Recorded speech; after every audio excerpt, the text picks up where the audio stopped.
guys, today we're gonna make journaling cards out of vintage postcards, an old magazine, or you can even use a newspaper, glue, just stick glue, and scissors or a cutting board if you want to go all fancy on me, which I wouldn't recommend because I'm not using it. Oh well.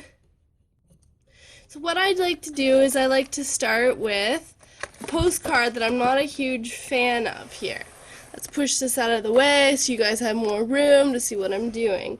Okay, so we're starting out with a postcard. Now you cut it down to the size. I usually like smaller journaling cards because I have a small journal. It's a hobonichi. So I'm going to cut this in half, this postcard, and then I'm going to cut it in half again. These are the perfect size for me. Now, if you want to, you can even do the full-size postcard and send it to people and just make a remake, because no one's going to want Moncton, New Brunswick, you know what I mean? Like, unless you're from New Brunswick.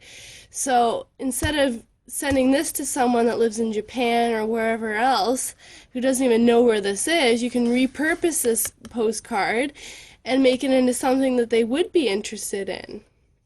So first of all, the first step is cutting the cards to the size you'd like.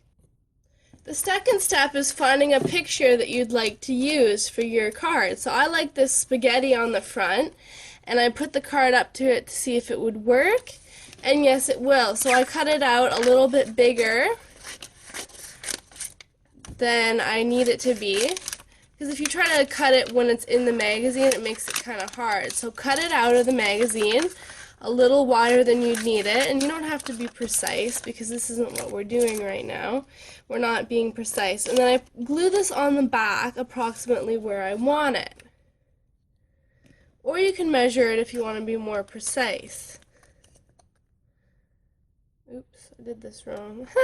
Glued it on the wrong side. Look what happens when I talk. Anyway, this will dry. Just make sure it dries apart from the other card. So you glue the either side you want. If you want it to be a double-sided card, you could glue this side on, but for me I want to be able to write on the back, so I glue the white side facing up, and this was a little bit off, so I'm just going to cut around the picture here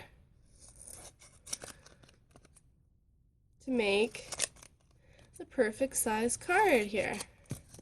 Ta-da! Spaghetti for cards! That doesn't make sense. Next, you want to find a word that you want to use. So I want to use the word Italy here. Now this is great if you ever want to go on a trip to Italy, or you want to write about, you know, your perfect trip to Italy, or wherever you want to go. You can get a picture and then the word, so for example Italy, and then on the back you can write about your dreams and aspirations for going to Italy. For me, I'd personally like to backpack in Costa Rica, so I could put Costa Rica on the front with, you know, some green rainforest or something, and then on the back I could write about backpacking there. So there's many different ways of doing this, so I'm just going to glue on Italy here. And there you go, that's a journal card just like that. Look how easy that is.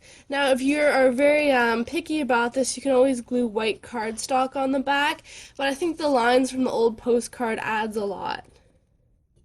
Thanks for watching, guys. Please subscribe and like if you enjoyed this video. Soon you'll have a collection like mine. Take care.